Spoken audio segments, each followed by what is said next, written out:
23048. Saya Amelia Sofi dengan NIM 23029.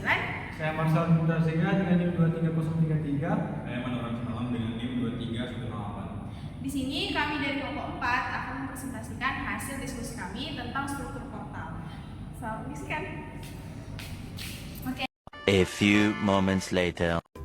Nah, di sini kami mengambil studi kasus dari jurnal mengenai proyek pembangunan Modisland Fashion Store, di mana lokasinya itu ada di Manado, dan jumlah lantai yang kami ambil itu ada 3 lantai, di mana dimensi kolomnya itu 300 x 300 x 10 x 15, dan dengan dimensi baloknya itu ada 3. Yang pertama, balok pertama itu memakai IWF yang 400 x 200 x 8 x 13. Balok yang kedua itu IWF 600 x 200 x 11 x 17, dan balok yang ketiga itu IWF 300 x 150 x 6,5 dan kali 9, di mana lebar gedungnya itu 8,9 meter dan panjang gedungnya itu 32,75 meter serta tinggi gedungnya itu 10,5 meter.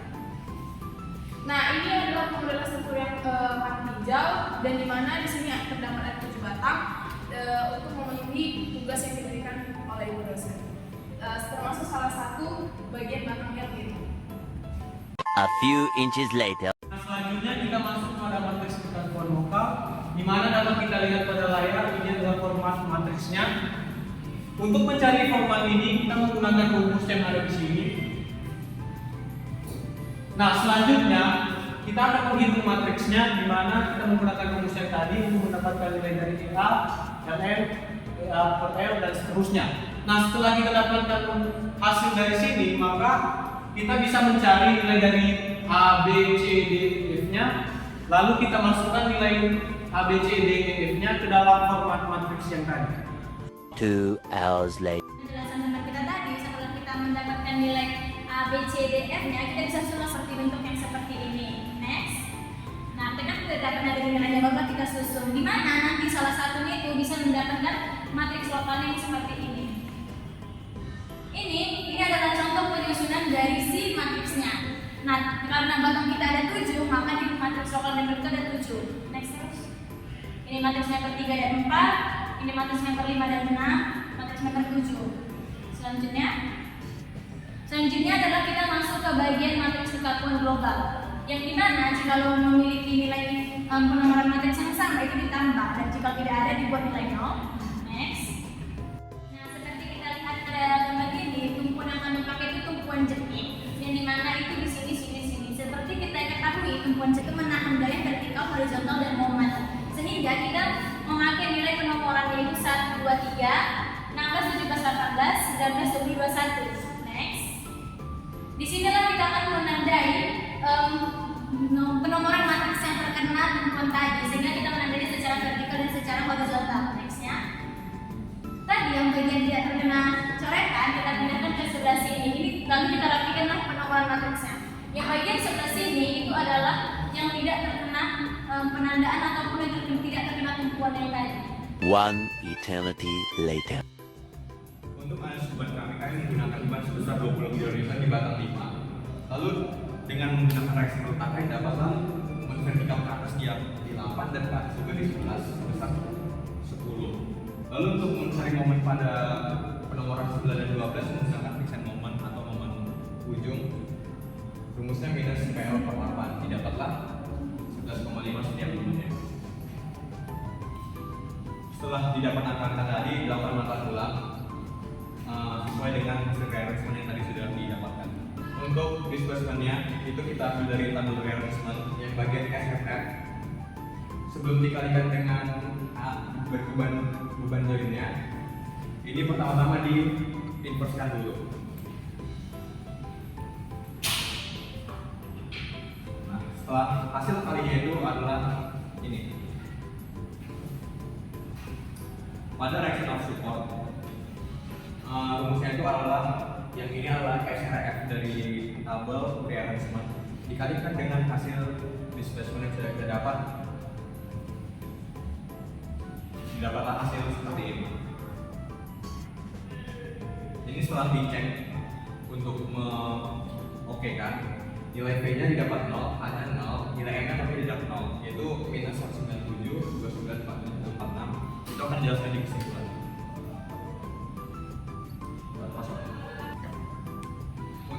member internal force.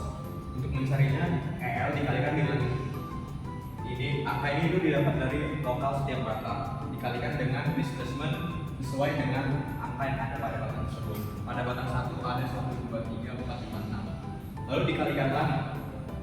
Setelah itu didapatlah hasil seperti ini di 1, 2, 3, 4, 5, 6. Ini untuk member internal force 1. Member internal force selanjutnya mengikuti cara yang sama menggunakan angka-angka yang ada pada setiap batang.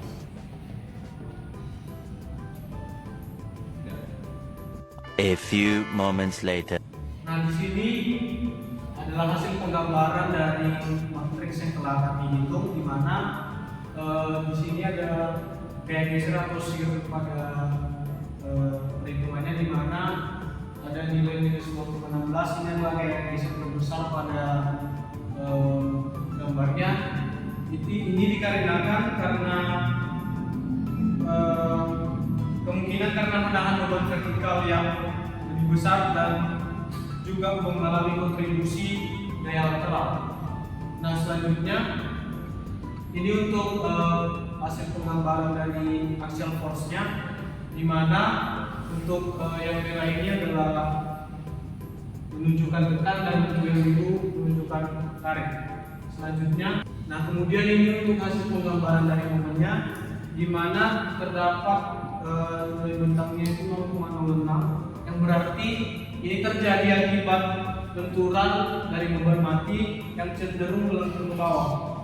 Nah, untuk ujung yang kirinya ini adalah 0,03, di mana menunjukkan koneksi yang semi jepit atau tidak sepenuhnya bebas rotasi. Nah, untuk kesimpulan dari hasil gambar momen ini, di mana balok lentur dengan momen maksimum ini dikarenakan karena beban mati yang ringan. Nah, untuk kolom yang menahan beban ini, momen ini cukup tinggi di bagian dasarnya karena menunjukkan bahwa struktur ini adalah struktur atau portal jepit-jepit. A few inches later. Nah, adapun kesimpulan yang didapatkan pada penggambaran sela pada portal atau axial force gaya axial mendapatkan hasil gambarnya di mana warna merah itu adalah tekanan, sedangkan yang warna biru itu adalah tarik. Kemudian pada momen mendapatkan hasil gambar balok lentur dengan momen maksimum kecil atau mungkin karena beban ringan, dan kalau menahan momen jepit yang cukup tinggi di bagian dasar menunjukkan bahwa struktur baja bekerja sebagai portal jepit-jepit.